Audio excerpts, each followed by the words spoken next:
Good morning बच्चों। आप सब कैसे हो? आशा करती हूँ कि आप सब ठीक होंगे। बच्चों, आज मैं संगीता कंडवाल आपको हिंदी व्याकरण में एक नया पाठ शुरू कराऊंगी जिसका नाम है शब्द विचार। बच्चों, हमने पिछले पाठ में वर्णों के विषय में पढ़ा और जाना कि वर्णों से ही क्या बनते हैं, हमारे शब्द बनते हैं। क्या बनते हैं? हमारे शब्द। आज हम शब्द के विषय में समझेंगे कि इसकी क्या परिभाषा है, इसके कितने प्रकार है और वो प्रकार कौन कौन से है। किंतु उससे पहले हम अंताक्षरी विधि से वर्णों और शब्दों के संबंध में जानेंगे कि किस प्रकार से वर्णों से शब्द बनते हैं। इस खेल विधि से हमें पहले वर्ण से एक शब्द का नाम बताना है और अंतिम वर्ण से एक और नया शब्द बनाना है, जिससे आसानी से हमारे नए शब्दों की एक कड़ी बन जाए। आइए वर्णों से शब्द अंताक्षरी शुरू करते हैं। पहला वर्ण है आ। आ से हमारा कौन सा शब्द बना? आम। अंतिम क्या अक्षर है? म। म से एक नया शब्द मटका। का अंतिम वर्ण है तो का नया शब्द कागज। और ज से नया शब्द जहाज। फिर ज से नया शब्द जमीन। जमीन का अंतिम वर्ण न, तो न का शब्द बना नदी। दी अंतिम वर्ण है तो दी का शब्द है दीवार। और र का नया शब्द रस्सी। इस प्रकार से हमने देखा कि वर्णों से किस प्रकार से नया शब्द बनता है और वर्णों के मिलने से हम शब्द बनाते हैं। तो इसकी सरलता से हमने इसकी परिभाषा भी समझ ली है कि परिभाषा बने कि वर्णों के सार्थक समूहों को शब्द कहते हैं। जैसे क, ल और म। तो एक नया शब्द क्या बना? कलम। इसी तरह जो म है, म से हम नया शब्द बना सकते ई। ल से लखनऊ। तो इत्यादि हम शब्द बना सकते हैं, लेकिन उन शब्दों का एक अर्थ होना चाहिए। जैसे परिभाषा में है कि वर्णों के सार्थक। सार्थक का अर्थ है कि जिसका सही अर्थ हो। समूह का अर्थ है ग्रुप, कि जब वर्णों का सही ग्रुप हो तो उससे जो वर्ण मिलकर एक नया शब्द बनता है उसे हम शब्द कहते हैं। अब चलते हैं हम शब्द के प्रकार। शब्द के कितने प्रकार होते हैं? शब्द के दो प्रकार है। पहला प्रकार है सार्थक शब्द और दूसरा प्रकार है निरर्थक शब्द। सार्थक शब्द हम किसे कहेंगे?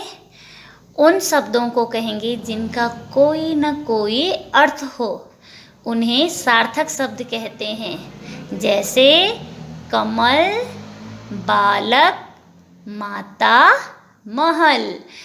कमल एक फूल का नाम है, बालक एक प्राणी का नाम है, माता माँ का नाम है और महल जहाँ राजा रहता है। तो इन शब्दों का अर्थ है, इसलिए इन शब्दों को हम सार्थक शब्द कहेंगे। दूसरे प्रकार का जो शब्द है वो है निरर्थक शब्द, कि जिन शब्दों का कोई अर्थ नहीं होता है उन्हें निरर्थक शब्द कहते हैं।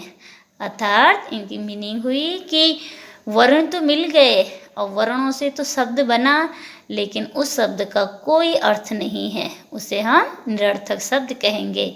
जैसे मलक, दूसरा है कलाप, तामा और लहम। इन शब्दों का कोई अर्थ नहीं है, इसलिए हम इन शब्दों को निरर्थक शब्द कहेंगे। इसमें हमने देखा है कि जो निरर्थक शब्द है ये हमारी भाषा में इन शब्दों का प्रयोग नहीं किया जाता है, हम केवल सार्थक शब्दों का ही प्रयोग करते हैं। अब हम एक क्रिया विधि द्वारा, एक खेल विधि द्वारा आपको बताएं। आपको उनमें से ढूंढना है कि कौन सा सार्थक शब्द है, कौन सा निरर्थक शब्द है। आपको मेरे साथ साथ बोलना है। जंगल। जंगल सार्थक शब्द हुआ या निरर्थक? जंगल सार्थक शब्द होगा, क्योंकि जंगल किस एक स्थान का नाम है जहाँ बहुत सारे पेड़ पौधे होते हैं और जंगली जानवर रहते हैं, तो ये शब्द है सार्थक शब्द। दूसरा है कलाब। कलाब कौन सा शब्द हुआ? इस शब्द का अर्थ नहीं है, तो ये शब्द है निरर्थक शब्द। तीसरा शब्द है मलाचकी। मलाचकी का भी कोई अर्थ नहीं है, तो ये निरर्थक शब्द होगा। अगला है लड़का। हाँ, लड़का एक प्राणी का नाम है, तो ये हमारा सार्थक शब्द हुआ। अगला जो शब्द है वो है काड़ल। काड़ल तो कोई शब्द नहीं है, ये है निरर्थक शब्द। चमकीला। हाँ, चमकीला हमारा सार्थक शब्द है। अगला शब्द है गलंजम। गलजम कोई शब्द नहीं है, निरर्थक शब्द है। और फिर अंतिम जो है वो शब्द है कमल। कमल एक फूल का नाम है, तो ये है सार्थक शब्द। इससे हमने शब्दों की पहचान की कि शब्द किस प्रकार का शब्द है, सार्थक शब्द है या निरर्थक शब्द है। अंतिम में मैंने आपको गृह कार्य दिया है। आप उस गृह कार्य को अपनी उत्तर पुस्तिका में करना है सुंदर लेख के साथ। प्रश्न है कि वर्णों का क्रम सही करके सार्थक शब्द बनाएं। आपको सार्थक शब्द का अर्थ मालूम है, इसकी मीनिंग मालूम है कि जिन शब्दों का अर्थ होता है। और क्रम का अर्थ है, क्रम का मतलब है कि सीक्वेंस। इनको आपको सही क्रम में रखकर एक शब्द बनाना है और जिस शब्द का अर्थ हो, मीनिंग हो। जैसे मैंने लिखा है पहला ड़पहा। ड़पहा, ड़पहा कोई शब्द नहीं है, इसको हमने शुद्ध लिखेंगे तो ये बना हमारा पहाड़। इसी प्रकार से जो अन्य शब्द है उन्हें मैं पढ़ लेती हूँ। वादिर, रमो, करीटो, तरबन, मोशाश, गजर, रुअदम, कितिया। बच्चों, आज हमने शब्द की परिभाषा, शब्द के प्रकार और सार्थक और निरर्थक शब्दों को समझा है।